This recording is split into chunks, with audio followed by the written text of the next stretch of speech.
정말 모든 순간들이 은혜였다라는 고백을 하게 됩니다. 12년이 되었습니다. 우리 수유교회가 세워지고 12년이 되는 날입니다. 7월 9일날 금요일에 이제 처음에 강대상 말고 저기 이제 장의자가 들어왔어요. 장의자가 들어오던 날 제가 이제 그분하고 계약을 할 때에 다 와서 놔주고 가기로 그렇게 계약을 했는데 이분이 그 계약을 어기고 자기 혼자 거기다 싣고 왔습니다. 자기 혼자 싣고 와서 내리려고 하는데 그걸 어떻게 하겠어요? 뭐 저도 도왔고 뭐 지금은 이제 안 나오시지만 우리 그 주장원님도 와서 도왔고 해서 그렇게 해서 그날 아주 골병이 들 정도로 힘들게 의자를 올렸던 기억이 있습니다.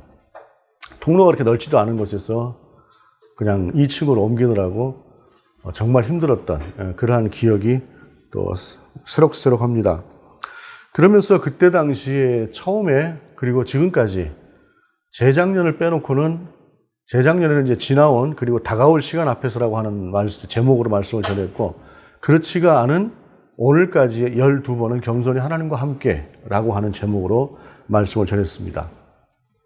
다만 작년에는 에베네셀 그리고 겸손히 하나님과 함께 였었고 오늘은 그냥 겸손히 하나님과 함께 12번째 말씀을 여러분과 함께 전하고자 합니다. 겸손히 하나님과 함께라고 하는 그러한 삶이 어찌 보게 되면 우리 교회가 하나님 앞에서 살아가는 방향, 또 제 목회의 방향이라고 생각을 하면서 살아왔음에도 불구하고 나는 정의를 살아가고 인자를 살아가고 하는 그러한 마음으로 정말 겸손하게 하나님 앞에 서왔는가라고 생각을 해보니까 전혀 자신이 없어요. 전혀 자신이 없는데 그럼에도 불구하고 방향을 우리가 잡고 갈 때에 그 방향이라고 하는 것은 늘상 우리 자신을 돌아보게 되는 그러한 시금석 같은 것이 되는 것 같습니다. 그래서 비록 부족하고 연약하고 부끄러움이 없지 않으나 그럼에도 불구하고 그래도 그 방향을 향해서 여전히 나아가려고 한다고 하는 그런 생각을 하면서 또한 저와 여러분이 그렇게 생각을 하면서 나아가는 것이 우리 수유교회의 방향이다라고 하는 생각을 합니다. 그러면서 미가서 6장 6절로 7절의 말씀을 다시 읽어봤어요. 그리고 이것을 새 번역으로 제가 다시 한번 읽어봤습니다. 다시 읽어봐도 참 그 시대의 그 오만함과 하나님을 떠나 있는 그들의 모습을 그냥 그대로 보게 되는 것 같습니다. 제가 새 번역을 한번 읽어드리겠습니다. 내가 주님 앞에 나아갈 때 높으신 하나님께 예배드릴 때 무엇을 가지고 가야 합니까? 번제물로 바친 1년 된 송아지를 가지고 가면 됩니까? 수천 마리의 양이나 수만의 강줄기를 채울 올리브 기름을 드리면 주께서 기뻐하시겠습니까? 내 허물을 벗겨주시기를 빌면서 내 맏아들이라도 주님께 바쳐야 합니까? 내가 지은 죄를 용서해 주시기를 빌면서 이 몸의 열매를 주님께 바쳐야 합니까? 라고 하는 이 말씀은 인간이 이렇게도 오만방자해질 수가 있구나 라고 하는 것을 보게 됩니다. 그냥 개역개정으로만 보게 되면은 이제 고어처럼 이렇게 많이 써놓다 보니까 그 느낌이 그렇게 다가오지 않습니다만 세번역으로 이 말씀을 읽어보게 되면 당시에 그 오만함이라고 하는 것이 인간의 오만함이라고 하는 것이 얼마나 하나님과 동떨어져 있었는가라고 하는 것을 알게 되는 것이죠. 그래서 결국 우리가 하나님과 겸손히 함께 살아갈 수 있다고 하는 것은 하나님과 가까이 있지 않으면 늘 하나님의 뜻 안에서 나를 비춰보지 않으면 우리도 이와 같을 수 있다는 것입니다. 그리고 가만히 돌아보면 미가서가 쓰여졌던 당시에 사람들만 그런 것이 아니라 나에게도 이런 비슷한 모습이 있구나라고 하는 것을 발견하게 된다라고 하는 사실을 고백하지 않을 수 없습니다. 그러면서 특별히 오늘 사무엘상에 있는 말씀을 보면서 우리가 겸손히 하나님과 함께 살아간다고 하는 것은 어떻게 사는 것인가라고 하는 것을 이 사무엘상에 있는 말씀이 또 우리로 하여금 하나의 우리가 살아가야 될 방향, 삶의 모습들을 다시 한번 확인하게 해주는 그러한 말씀이다 생각을 합니다. 오늘 본문은 예수를 믿지 않는 사람들도 참 잘하는 이야기지요. 다윗과 골리앗의 이야기를 모르는 사람은 거의 없을 것입니다. 거의 없는 그 말씀이지만 우리가 다시 한번 하나님 앞에서 우리 자신을 한번 돌아볼 수 있기를 바랍니다. 다윗이 사울에게 말하되 그로 말미암아 사람이 낙담하지 말 것이라 주의 종이 가서 저 블레셋 사람과 싸우리이다 하니, 그러니까 그로 말미암아 낙담하지 말라라고 하는 것은 골리앗을 두고 하는 말이죠. 이때 당시에 이제 상황이 어떤 상황이냐, 이스라엘이 출애굽을 한 이후에 하나님께서 말씀하셨어요. 지난주에 우리가 보았던 말씀 중에서 있는 말씀이기도 합니다. 그것은 뭐냐면 가서 땅을 정복하고 할 때에 너희가 1년에 3번씩은 내 앞에 나오라라고 하나님께서 말씀하시지 않았습니까? 지난주에 우리가 보았던 말씀이. 근데 그때의 상황이라고 하는 것이 여전히 주위의 적들은 그대로 있는 상황이에요. 그러면 그 적들이 그 집을, 내가 살고 있는 모든 터를 그대로 다 비워놓고 하나님 앞에 나올 때에, 내가 1년 동안 농사지었던 그 모든 농사들을 그대로 두고 나올 때에 그 적들이 그것을 가만두겠어요? 모든 남자가 다 예루살렘으로 가버렸는데, 정상적인 사고로, 논리적인 사고로는 이거는 불가능한 얘기입니다. 그런데 하나님께서는 그래도 그렇게 하라고 말씀하셨어요. 일부 남겨놓고 한 손에 총칼 들고 지키고 절반은 우리에게 와라, 나에게로 와라 라고 말씀하시는 것이 아니라 너희 모든 남자는이에요. 너희 모든 남자는, 싸울 만한 모든 남자는 무조건 와야 돼요. 더 불안하지요? 애들만 남겨놓고 아내와 여자들만 남겨놓고 남자들이 와버리면. 그런데 그렇게 하라고 하는 것이 우리 하나님의 말씀이었습니다. 그리고 말씀하시는 것이 그때 내 대적이 그 땅을 침범하지 못할 것이라고 약속하셨어요. 우리가 살아가는 동안에 이러한 하나님의 약속을 믿고 나간다고 하는 것은 얼마나 큰 믿음과 용기가 필요한지 모르겠습니다. 이스라엘은 결국 그대로 못했어요. 세월이 지나가면서. 그러면서 자기 자신들은 늘 적들에게 당하고 빼앗기고 하다 보니까 그들이 생각하는 것은 하나님을 믿고 정말로 하나님의 뜻대로 살아보자 라고 하는 것이 아니라 인간적인 하나의 방법을 생각하게 됩니다. 그것은 뭐냐면 우리도 왕을 세우자. 그래서 그 왕을 세워서 왕이 강력하게 통치를 하고 군대를 모으고 그렇게 해서 적들로부터 우리 자신을 보호하자 라고 하는 그런 생각을 그들이 하게 되면서 왕을 하나님 앞에 달라고 합니다. 그때 하나님께서 말씀하시죠. 저들이 나를 왕으로 삼지 않고 지들의 왕을 삼고자 한다. 그럼에도 불구하고 하나님께서 왕을 세우죠. 사울이라고 하는 첫 번째 왕을 세웁니다. 이스라엘의 첫 번째 왕을. 그런데 이 사울이라고 하는 첫 번째 왕이 하나님 앞에서 처음에는 참 괜찮은 사람이었습니다. 그런데 그가 나중에 하나님의 말씀을 떠납니다. 그리고 자기들 급했겠죠. 블레셋과의 전쟁을 앞두고 하나님 앞에 제사를 드리고 나가야 되겠는데 사무엘이 기다리라고 했어요. 그런데 기다리지 못하고 자기가 제사를 드려버렸습니다. 사울이 제사를 드리는 것 자체도 문제이겠지만 중요한 것은 하나님께서 사무엘을 통해서 기다리라고 했으면 기다릴 때까지 기다려보는 것이에요. 하나님을 믿는 자로서. 그런데 그가 하나님을 믿지 않고 그냥 눈앞에 보이는 그 다급함에 자기가 제사를 드려버린 것이에요. 그래서 사울이 제사를 드린 것 자체가 문제가 아니라 기다리라고 할 때 기다리지 못한 그 문제를 가진 사울로 인해서 하나님께서 블레셋 가운데 전쟁을 승리하지 못하게 만드십니다. 그리고 그 블레셋이 오늘 또 여전히 사울을, 이스라엘을 괴롭히고 있는데 이번에 더 큰 문제가 생긴 것이 골리앗이라고 하는 장수를 블레셋이 앞세우고 나온 것입니다. 성경에 나오는 기록대로 보게 되면 골리앗은 3m 가까이 되는 키예요. 2m 90이 넘는 키입니다. 여러분, 2m 90이 넘는 키라고 하는 것이 다소 과장된 표현일 수도 있어요. 예를 들어 삼국지 같은 경우에도 보게 되면 뭐 육척 장신이니 뭐 이런 식으로 뭐 구척이니 뭐 하는 얘기들이 나오기는 합니다만 어찌되었든 간에 이 골리앗이라고 하는 사람의 덩치가 어마어마한 거예요. 그것은 분명합니다. 제가 전에 동두천에 있는 교회를 섬겼던 적이 있습니다. 그래서 동두천을 왔다 갔다 하다 보면은 그 늦은 시간에 가끔 미군들이 타는 경우가 있는데 특별히 흑인들, 그것도 덩치가 어마어마한 친구들이 타는 경우가 있습니다.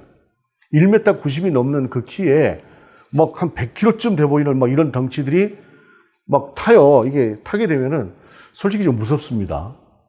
제가 작은 덩치가 아니잖아요. 저도. 그리고 힘도 저도 꽤나 쓴다고 하는 편인데도 그런 친구들이 이게 딱 타게 되면은 옆에 같이 서게 되면 이만한 무서워요. 생각해 보면은 저하고 한 5cm 정도나 차이가 날까? 신장은. 그런데 오늘 골리앗의 키라고 하는 것은 전혀 다른 것이죠. 상상을 초월하는, 우리가 생각할 수 있는 그 한계를 넘어선 어마어마한 덩치를 가지고 있는 사람인 것이에요. 거기다가 뭐 창이라고 하는 창날만 한 뭐 6kg 이 정도 되는 창날을 이 창자루에다 꽂아가지고 이것을 휘둘러 대면은 여러분 창 끝에 있는 것이 그만한 쇳덩이가 붙어 있게 되면은 누가 감히 그 사람이 휘두르는 그 창을 칼로 막고 방패로 막을 수 있겠습니까? 방패로 막아봐야 그 자리에서 즉사합니다. 이러니 누구도 그 앞에 나아가지 못하고 사람들은 다 거의 절망 상태로 빠지고 이제 나라 빼앗기나 보다라고 하는 상태까지 갔을 거예요. 이길 수 있는 방법이 없어요. 누구도 그 골리앗과 나가서 싸우려고 하지를 않아요.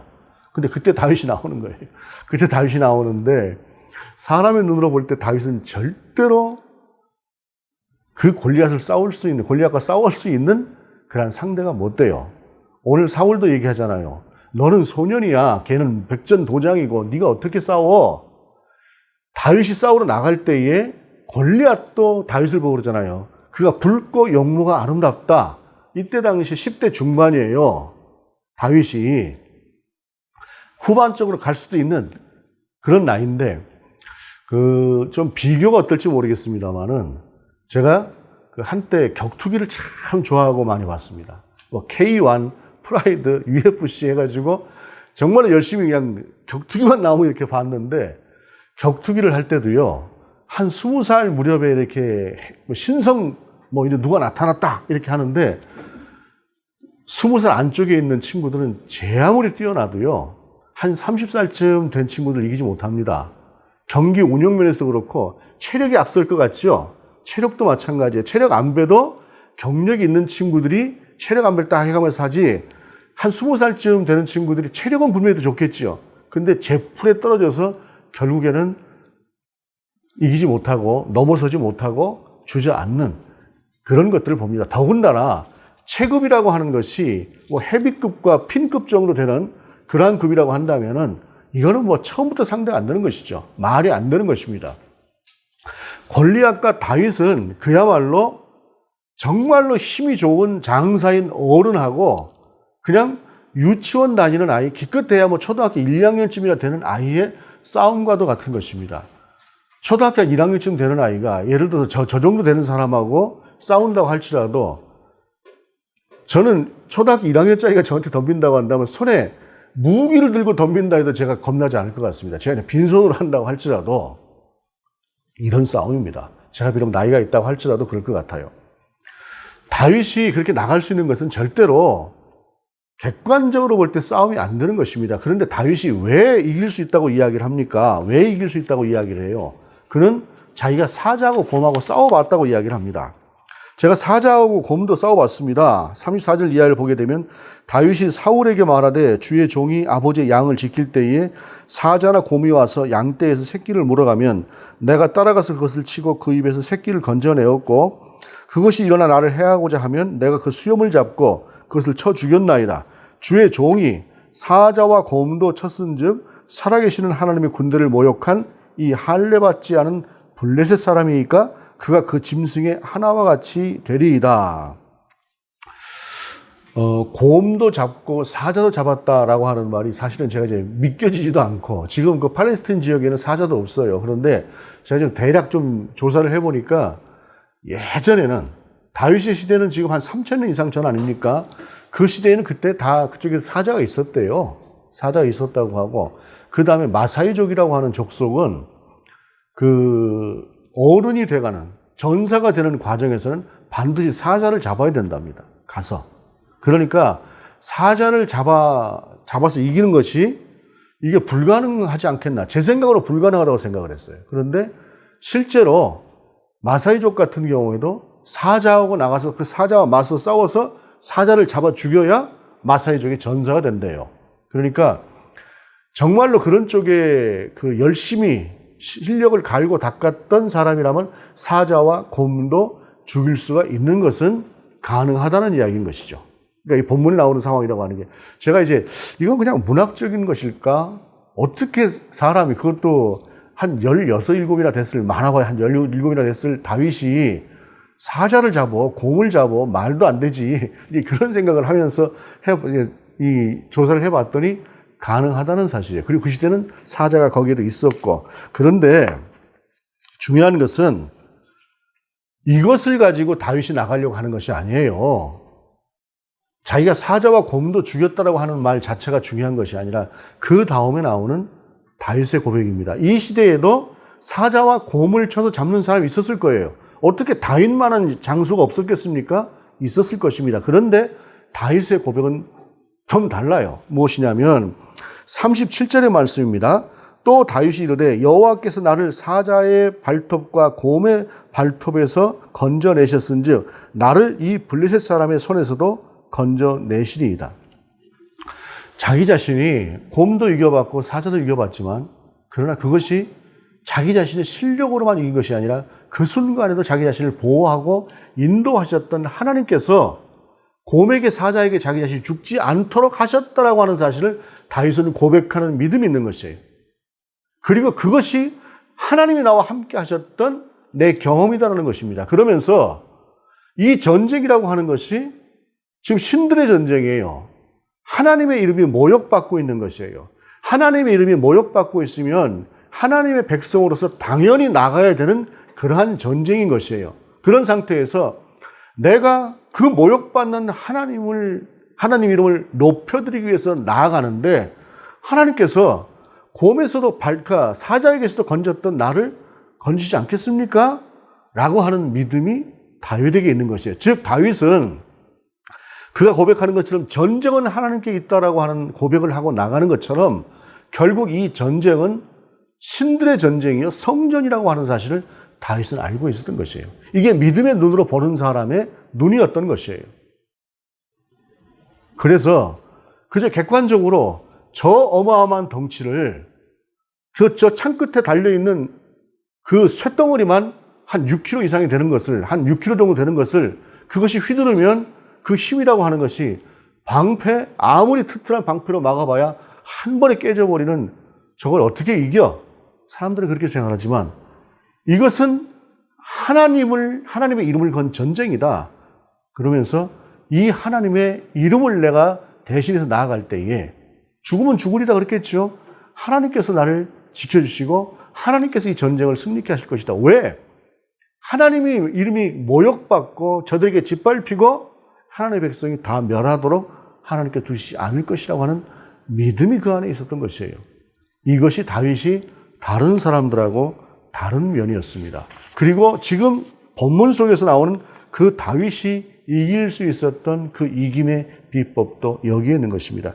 45절의 말씀이죠. 다윗이 블레셋 사람에게 이르되 너는 칼과 창과 단창으로 내게 나아오거니와 나는 만군의 여호와의 이름 곧 내가 모욕하는 이스라엘 군대의 하나님 이름으로 내게 나아가노라. 내 실력으로 나간다는 게 아니에요. 네가 휘두르는 창은 무섭다는 거죠. 얼마나 큰지 모르겠다는 것이죠. 그러나 만군의 하나님 여호와는 너보다 강하다는 것이에요. 그리고 그 다음에 47절의 말씀 또 여호와의 구원하심이 칼과 창에 있지 아니함을 이 무리에게 알게 하리라. 얼마나 이 도도한 신앙의 고백입니까? 그러면서 전쟁은 여호와께 속한 것인즉 그가 너희를 우리 손에 넘기시리라. 어찌 보면 만용 같지요? 그러나 다윗 속에는 이러한 믿음이 있었던 것이에요. 그래서 하나님께서 그를 세워놓으셨던 것입니다. 그런데 서글픈 사실이 있습니다. 그것은 무엇이냐면 다윗이 나이가 들어가면서 이런 다윗도 변하더라는 것입니다. 전쟁은 여호와께 속한 것인데 그 전쟁을 이제 자기 자신의 군대를 세면서 우리 군대가 얼마나 되나? 라고 세기 시작하고 그 군대를 믿기 시작을 하지요. 그때 하나님께서 그를 징계하시지 않습니까? 그의 마지막에 사람이라고 하는 것이 힘을 갖고 권력을 갖고 아는 것이 많아지면서 자꾸 그 아는 것을 의지하면서 우리는 점점 믿음에서 떠나는 모습을 갖게 되기도 합니다. 가는 것이 더 빠르니까. 하나님께 구하고 하나님을 의지하고 나가는 것보다 옆에 도움을 줄 수 있을 만한 사람이 있으면 그 사람 의지하는 게 더 빠르니까. 그런데 옆에 있는 그 사람 하나님께서 이용하시지 말라는 것이 아니라 당신과 함께 그 옆에 있는 사람을 통해서 라고 하는 사실을 우리는 항상 있는 것이죠. 이렇게 순수하고 이렇게 아름다웠던 다윗이 첫 번째 큰 범죄를 하게 되는 것은 천하가 안정되어서 이제 누구도 다윗을 치지 못하는 그때에 이제 다윗이 이만하면 됐다 생각하고 여전히 전쟁은 있으나 다윗은 전쟁에 나가지 않고 요압만 군대에 내버렸습니다. 고대의 전쟁은 신들의 전쟁입니다. 성전입니다. 당연히 왕이 나갑니다. 비록 앞장을 서지 않는다고 할지라도 전쟁터에 나가서 그 전쟁을 지켜보고 있어야 됩니다. 그런데 다윗은 이제 됐다라고 생각한 것이에요. 내가 나가지 않아도 된다라고 생각하는 것이에요. 그런 그때 다윗에게 무엇이 들어옵니까? 우리아의 아내 밧세바를 바라보고 그 속에서 죄악이 들어오지요. 그 죄악만 지었습니까? 그 죄악을 가리기 위해서 그 충성스러운 신하 우리아를 죽이지요. 나단이 찾아가서 양이 많은 사람이 양 한 마리 새끼를 자기 자식처럼 여기고 살아가는데 옆에 손님이 왔다. 그런데 지껏 잡기 싫어서 그 양 한 마리를 새끼처럼 키우고 있는 사람이 양을 뺏어다가 그 사람 대접했다. 다윗이 그 말을 듣더니 천하에 그런 놈이 어디가 있느냐, 용서할 수 없다. 그렇죠. 다윗이, 나단이 그게 너다. 다윗이 원래 그런 사람이 아니에요. 사리 분별을 여전히 할 줄 알았어요. 그런데 자기는 아니다라고 생각을 했던 것이에요. 여러분, 이게 우리 인생의 한계입니다. 겸손히 하나님과 함께 살아간다고 하는 것은 어떤 것일까요? 겸손히 하나님과 함께 살아간다고 하는 것은 늘 하나님 앞에서 이런 나를 발견하는 것입니다. 그럼에도 불구하고 그것이 한계가 있죠. 그래서 우리가 은혜로 하나님 앞에 서는 것이고, 그래서 또한 우리 힘으로 도저히 다가갈 수 없을 때 우리 주님께서 우리 가운데 약속하신 당신의 살과 당신의 피를 나누어 주신 그 성찬을 우리가 행하면서 주님 다시 오실 때까지 행하라고 하신 그 명령을 따라서 우리가 그 일들을 행하는 것입니다. 우리가 조금만 주님과 멀어지게 되면 우리의 모습이 얼마나 하나님께로부터 멀어져 갑니까?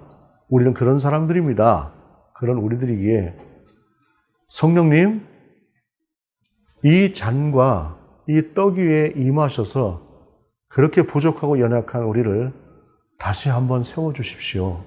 영적으로 우리 가운데 와 주십시오. 라고 하는 그 언약의 갱신이 오늘 이 잔과 떡을 통해서 저와 여러분 가운데 다시 한번 임할 수 있기를 원합니다.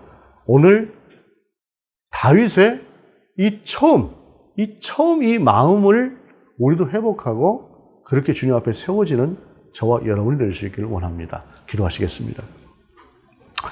주님, 우리가 연약하고 부족하고 늘 죄악 가운데 살아가며 죄와 사망의 그늘 그 사이에 헤매고 있는 때를 너무도 자주 발견합니다. 그런 우리가 너무도 연약하고 답답하기도 하고 때로는 그래서 절망스럽기까지도 한 우리의 모습입니다. 그런 우리가 우리의 힘으로 어찌 주님 앞에 나아갈 수 있습니까? 주님, 이 시간 우리가 다시 한번 주님 앞에 기도하오니 주님의 은혜로 다시 한번 우리를 회복시켜 주옵소서. 그리고 주님께서 약속하신 그 약속을 따라서 믿음으로 우리가 오늘 우리에게 주신 잔과 떡을 나눌 때에 주님 영적으로 우리 가운데 임하셔서 당신의 피와 당신의 살을 우리 가운데 다시 한번 나누어 주옵소서. 주 예수 그리스도 이름으로 기도드립니다. 아멘.